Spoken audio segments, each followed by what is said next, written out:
Alright, this is Chad Thompson, the spearheader of the project to move the Grand Trunk Western Reefer. You want to tell us a little more about this project?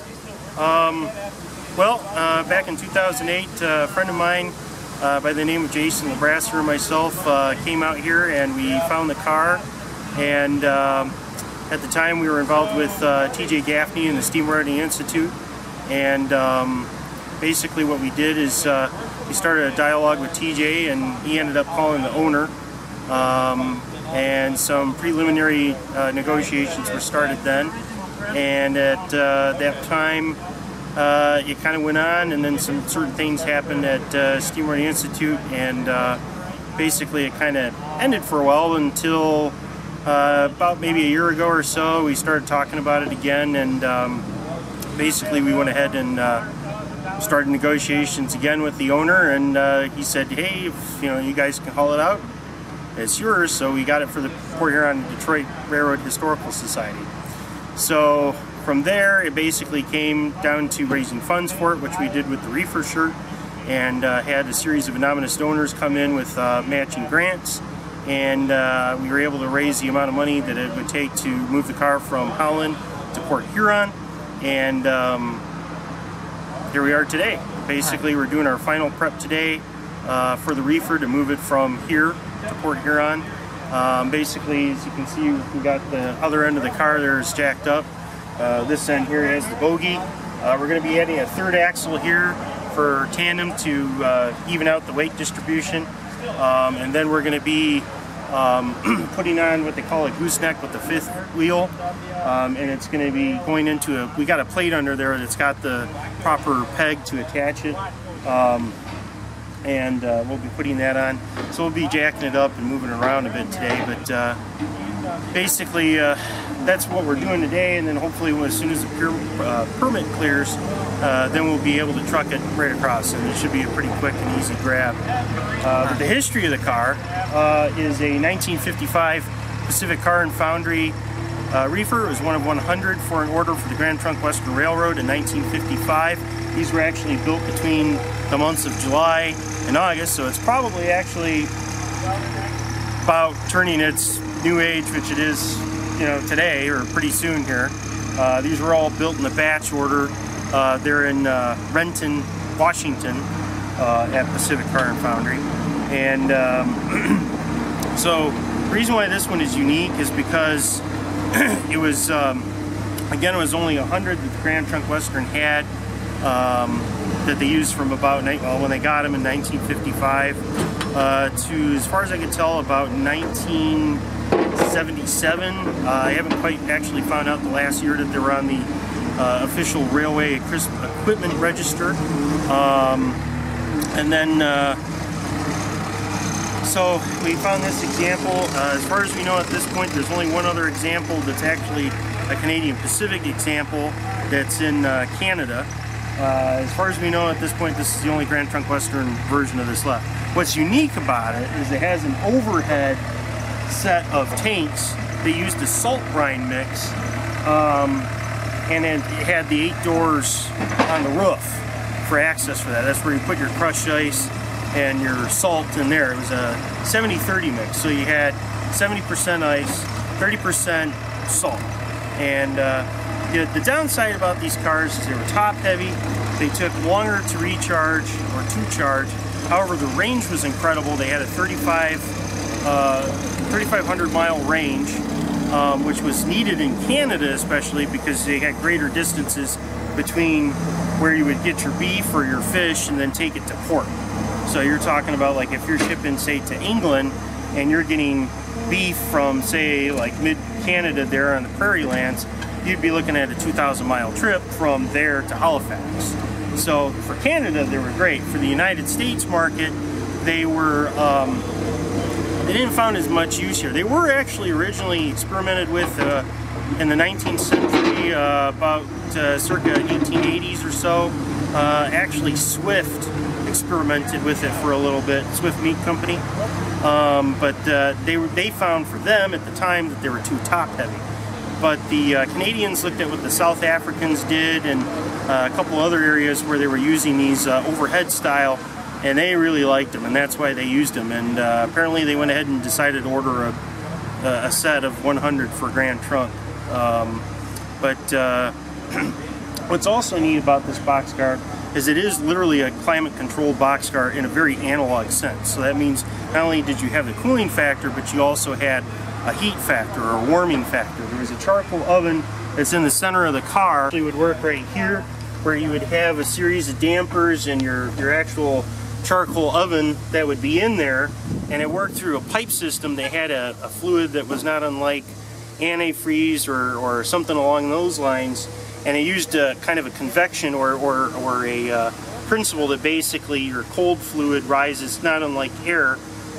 It rises up, and then the heat, it heats the car, and then it drops back down as it cools. So it just used a natural flow for that. And so you got your oven, and then you had your cooling from the top, and then of course, as you can see by the size of these doors, they had considerable insulation. I believe this one was actually insulated with fiber insulation, not horsehair or anything else. It was older or classic style use. This was a rather late analog style reefer, because by 1955 you already had mechanical reefers coming onto the scene. So this was a late analog or natural cooling reefer. These cars were actually, despite being analog, they're actually pretty good. When they experimented with them back in 1937, the Canadian National or Canadian Pacific, they actually both experimented with them right at the same time. When they first experimented with them, they did it, I think it was about a 2,000-mile trip, and they found that it only varied by 1 degree. And that was from going from the start of the trip to the end of the trip. And a 1 degree variance is extremely good, especially for an analog system like what this had. Today you have your mechanical reefers, and they generally hold their temperature very well. They hardly ever vary unless you run out of fuel or the engine has a problem, and then you lose the whole load. These were actually kind of steady. It was really hard for these to go bad, which is exactly why Canadian National and Canadian Pacific used them. Grand Trunk, I assume, used them in a similar fashion. These were actually originally outfitted with beef rails so that they could haul your actual meat from your, well, wherever you would get your slaughterhouse or however they would work it, but they could haul it from your slaughterhouse to the port. Was the original idea, at least on the Canadian Pacific and Canadian National. Grand Trunk's use kind of varied. In later years, they actually used some of these for specialized use. I know that, for instance, the Canadian National actually went and color-coded their cars. For the ones that they had, they would put a green door or a red door, or at least the paint anyway. They'd paint the door red or black or green, and it was for a special use. I can't remember off the top of my head what those uses were for each color, but I do have a rather lengthy article that was written by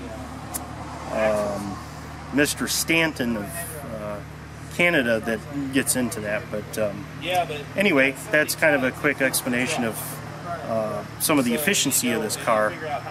It was actually pretty good, even though it was kind of late coming. 37 was actually late for this stuff, but this is definitely a rare example, no matter how you look at it. So. All right. One other thing, what was the original number of this? Oh, this one was GTW 206447. Okay. So the number series, I believe, was 206400 all the way through 206499, I believe, if I remember correctly.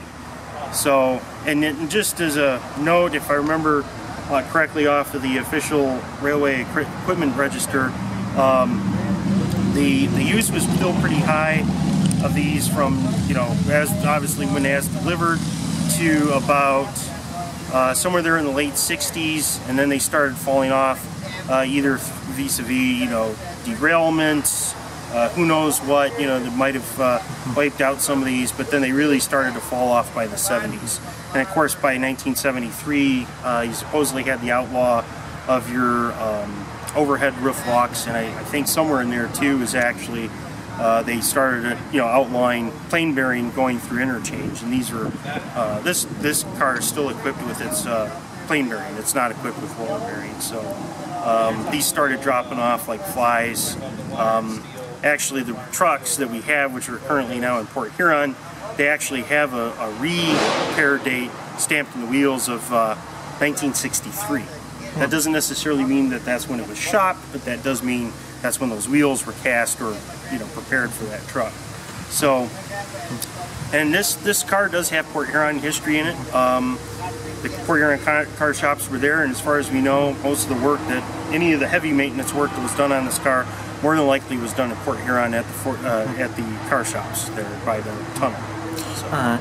Were any of these cars rebuilt for other purposes, or were they all just retired and scrapped? I think that there was. I couldn't tell you what those purposes were, because I'm not entirely sure. There might have been, I know that some of these might have snuck it into the 80s. Obviously this one was, you know, repurposed for this business here as an overflow for the, it was actually, the strip mall used to be a chicken slaughterhouse of all things, and this was actually, we figure, was an overflow because the retrofitted air conditioning unit is right there that they had wired up at one time and I'm sure piped in here to cool this. But this was the, yeah, that's what they used that for this, and we assumed that right about the same time that they got this is when this line was abandoned here approximately. I think local historians said that this thing was shut down in the either the mid to late 70s, 1970s. So it's this car's probably, we figure, it's been here for at least 30 to 40 years, somewhere in there. So but the air hoses on it had dates of 1967, which probably indicate that was the last time the air hoses were changed. So that kind of dates it to probably the early 70s for